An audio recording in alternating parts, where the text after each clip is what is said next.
মুসলিমরা আজকে শিরিক করছে অনেক ক্ষেত্রেই। দেখবেন হাতে একটা এই যে বালা পরে আছে, খুলে না। কেন খুলেন না ভাই? বলে যে এটা খুললে যদি রোগ হয়। রোগ দেওয়ার মালিক কে? ওই বালা না আল্লাহ? এই যে আপনার বিশ্বাস জন্মায় নিয়েছে, এই বিশ্বাসটা জন্মিয়েছে আপনার হাতের উপরে, এই বালার উপরে, এটাই শিরক। এটাই শিরক। যদি আপনি বিশ্বাস করেন যে এটা হাতে থাকলে আপনি সুস্থ থাকবেন, হাত থেকে খুলে পড়ে গেলে আপনি আর বাঁচবেন না, এই যে কল্যাণ অকল্যাণের মালিক আপনি কাকে করলেন? ওই বালাকে করেছেন, আল্লাহকে করেন নাই। এখানে শিরক হয়ে গেছে, খুবই সূক্ষ্ম শিরক। আপনি নামাজ পড়ছেন মনে করেন, এখন কিছু মানুষ আসলো, এখন দেখছেন যে হুজুর তো আমার নামাজ দেখছে, নামাজটা খুব সুন্দর করে পড়ার চেষ্টা করলেন, লম্বা নামাজ, সেজদায় গিয়ে আর উঠছেন না, খুব সুন্দর নামাজ পড়ছেন। এই যে মানুষকে দেখানোর জন্য নামাজটা পড়ছেন, এটা শিরক। এটা কি? এটাও শিরক। এই যে গণক বসে আছে রাস্তার পাশে, দেখবেন টিয়া পাখি, টিয়া পাখি নিয়ে, তারপরে যে কাগজ নিয়ে আসেন ভাই ভাগ্য পরীক্ষা করে দেই। আরে ভাই, তুমি যদি মানুষের ভাগ্যই পরীক্ষা করতে পারবা, তো তুমি রাস্তার পাশে কেন? তোমার ভাগ্য কেউ পরীক্ষা করেনি কখনো? এতটুকু কমন সেন্স আমাদের নাই? ও যদি আমার ভালো মন্দ করতে পারে বা ভবিষ্যৎ বলতে পারে, তাহলে ও রাস্তার পাশে বসে আছে কেন? ওর তো প্রাইম মিনিস্টার হওয়ার কথা, ওর তো ইলেকশন করার কথা। তো দেখেন, এই যে ওখানে গিয়ে আমরা কি করি, ভাই আমার হাতটা দেখে দেন, ভাই আমার অতীত বলে দেন, ভবিষ্যৎ বলে দেন। এবং এগুলো দিন দিন বাড়ছে, কিন্তু রাশিফল, কবিরাজি, গণকে, এগুলো দিন দিন বাড়ছে। এবং আমি লক্ষ্য করছি দিন দিন আরেকটা জিনিসও বাড়ছে, সেটা হলো জাদুবিদ্যার চর্চা করা। এবং গ্রামে গঞ্জে কুফুরি বাড়ছে না? কুফুরি করা, তাবিজ করা, বিচ্ছেদ করা, স্বামী স্ত্রী বিচ্ছেদ করা, মেয়েকে বশ করা, সন্তানকে বশ করা, বাড়ছে না? সবই শিরক, এগুলো সবই কুফুরি। এগুলো মুসলিমরা করছে না।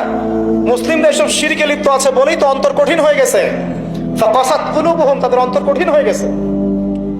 তো একটা হাদিস বলে এখানে, খালি নবী সাল্লাল্লাহু আলাইহি ওয়াসাল্লাম বলছেন, যদি কেউ কোনো গণকের কাছে যায়, গিয়ে বলে দেখেন তো আমার হাতটা একটু, ও কিন্তু বিশ্বাস করে না যে এ ভবিষ্যৎ বলতে পারে, খালি এমনি বলেছে একটু দেখেন তো, বলার সাথে সাথেই 40 দিনের নামাজ কবুল হবে না। আর যদি তার বলা কথায় বিশ্বাস করে যে হ্যাঁ তোমার ভবিষ্যৎ খুব ভালো, তুমি চাকরি পাবা, এটা করবা সেটা করবা, এবং সে বিশ্বাস করলো হ্যাঁ এটাই হবে, তখন নবী সাল্লাল্লাহু আলাইহি ওয়াসাল্লাম বলেন সে যেন আল্লাহর পক্ষ থেকে যা নাজিল হয়েছে, মানে এই যে কোরআনুল কারীম, এই কোরআনকে যেন সে অস্বীকার করলো, মানে কুফরি করলো। এগুলো আমরা করছি না ভাই? অনেক কিছু করছি আমরা। স্তম্ভের পূজা করছি, অনেক মুসলিম আগুনের পূজা করছে। আগুন জ্বালিয়েছেন, মাথা নত করছেন কেন?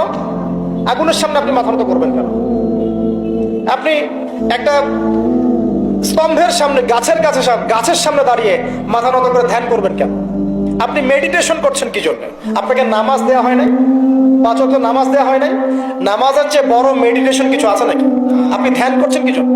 অনেক মুসলিম তো জিনের উপাসনা করছে, জানেন? অনেক মুসলিম জিনকে তাবেঈ করার চেষ্টা করছে। আর জিন বলে একটা জাতি আছে, এটা সত্য।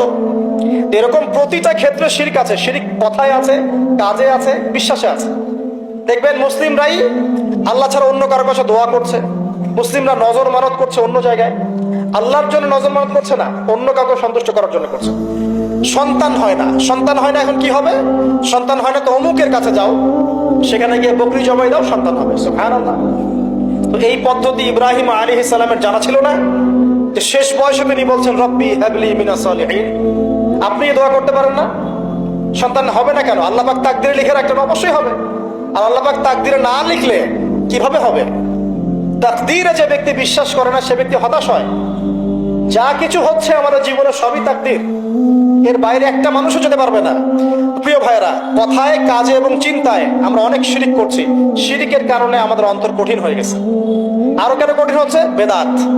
আমল করছেন নবীর সুন্নত মানার জায়গায় অন্য কিছু আপনি করছেন, এমন এমন কিছু আমল করছেন যেগুলোর সাথে রাসূলের সুন্নতের কোনো সম্পর্ক নাই এবং সাহাবীদের সুন্নতেরও কোনো সম্পর্ক নেই। এই ক্ষেত্রে গিয়ে আপনি বেদাত করছেন, বেদাত করে অন্তর কঠিন হয়ে যাচ্ছে। অন্তর কঠিন হওয়ার একটা বড় কারণ হচ্ছে হারাম রিজিক। যখন আপনি হারাম রিজিকে যাচ্ছেন, সুদ, ঘুষ, আপনার দুর্নীতি, আপনার এই যে অন্যের সম্পদ আত্মসাৎ হয়ে যাচ্ছে। আমি কি বুঝতে পারছি না? হারাম রিজিক যখন আপনার শরীরে ঢুকছে, অন্তরটা শক্ত হয়ে যাচ্ছে। একটা হাদিস যথেষ্ট। আল্লাহ রাসূল বলেছেন ইন্নাল্লাহা তাইয়্যিব লা ইকবালু ইল্লা তাইয়্যিব। আল্লাহ পাক পবিত্র সত্তা, তিনি পবিত্র ছাড়া কবুল করেন না। আপনি 10টা হজ করে আসেন, চুরির টাকা দিয়ে, ডাকাতির টাকা দিয়ে, আত্মসাতের টাকা দিয়ে, দুর্নীতির টাকা দিয়ে, যদি কবুল হয় তাহলে কোরআন সুন্নাহ মিথ্যা হয়ে যাবে। নাউজুবিল্লাহ।